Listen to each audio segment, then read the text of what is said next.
सानाम कोगे जोहार। West Bengal schedule tribe welfare association मेनेक पश्चिम बांगला आदिवासी भले गाँवता दो चालावेन जुलाई चाँदो कथाज नोआ 2020 साल रेगे बेरेद अकाना। नोआ रिया मुलुद ऑफिस से हेड ऑफिस दो कोलकाता भिड़ो हावड़ा जिला रे बेरेद रकाब अकाना और रजिस्ट्रार ऑफिस हो पश्चिम बर्धमान जिला रिया दुर्गापुर रे गोटा बुटा हकाना।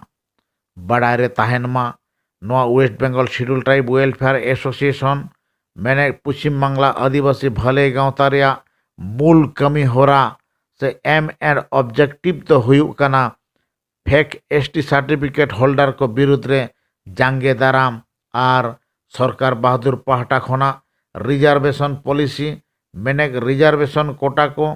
चाकरी नौकरी क्षेत्र रे ठीक ठाक मेंटेन हुयुक कना से बांग नोआ को नेल सांगे। ओना साव सावते अब आदिवासी सावता रेया सानाम दिक भलाई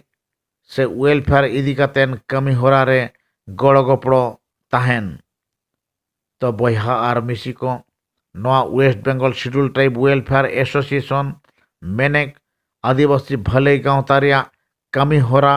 और हेड़ेम सिविल कथा को बड़ाई कातेन और नुकु फेक एसटी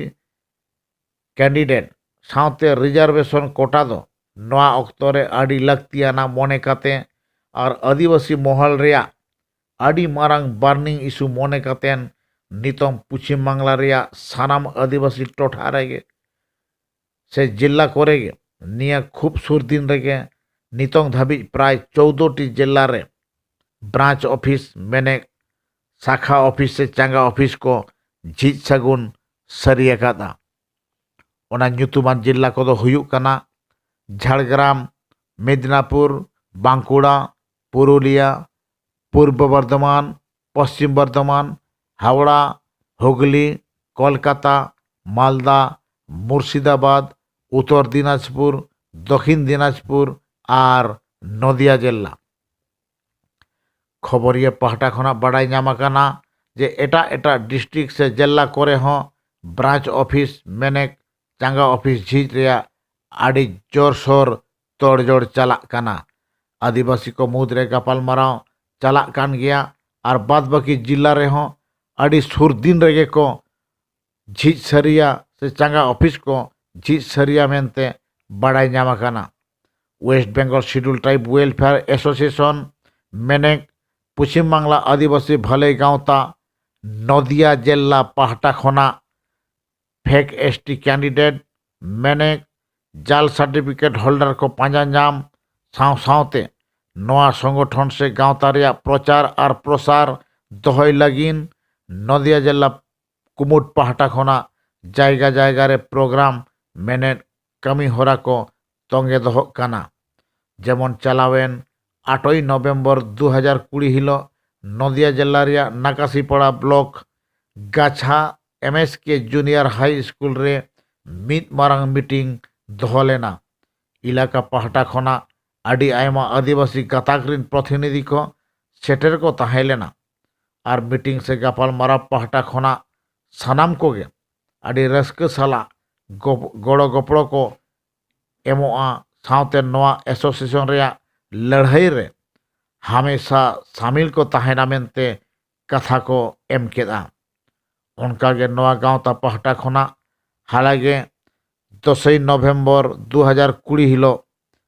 फेक एसटी से जालियाती सर्टिफिकेट होल्डर को विधान चंद्र कृषि विश्वविद्यालय मोहनपुर नदिया रे निया एकाडेमिक सेशन रे बीएससी एग्रीकल्चर और बीएससी हॉर्टिकल्चर रे एडमिशन विरुद्ध रे रिप्रेजेंटेटिव डेपुटेशन को सापड़ा लेदा।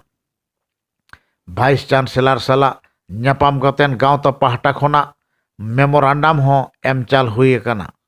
और वाइस चांसलर साहेब हो आड़ी कटेज सही कथा एम केदा जे एडमिशन अक्तरे स्ट्रिक्टली रिजर्वेशन पॉलिसी फॉलो साव सावते कास्ट सर्टिफिकेट को डिटेल्स वेरीफाई कतेन के स्टूडेंट्स को एडमिशन हुयुक कना मेनते लई अचो केदा। तो नौका गे गाँवता पाहटा खोना ᱟᱹᱰᱤ ᱟᱭᱢᱟ ᱠᱟᱹᱢᱤ ᱦᱚᱨᱟ ᱥᱟᱵ ᱟᱠᱟᱱᱟ। ᱚᱱᱟᱛᱮ ᱛᱟᱢᱟᱢ ᱟᱹᱫᱤᱵᱟᱹᱥᱤ ᱵᱚᱭᱦᱟ ᱟᱨ ᱢᱤᱥᱤ ᱠᱚᱴᱷᱮᱱ ᱟᱨᱫᱟᱥ ᱟᱨ ᱱᱮᱦᱚᱨ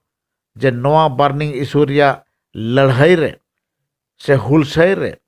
सानाम को मेसा कतेन टेकेलाबन से जतो कोते मेसा कते टेकाव दाराम आबन नवा जोश दोहो कतेन आदिवासी सोशल मीडिया यूट्यूब चैनल पहटा खुना हो नेहर ले दोहो केदा मा एनखान सानाम कोगे हुलसाई जोहार।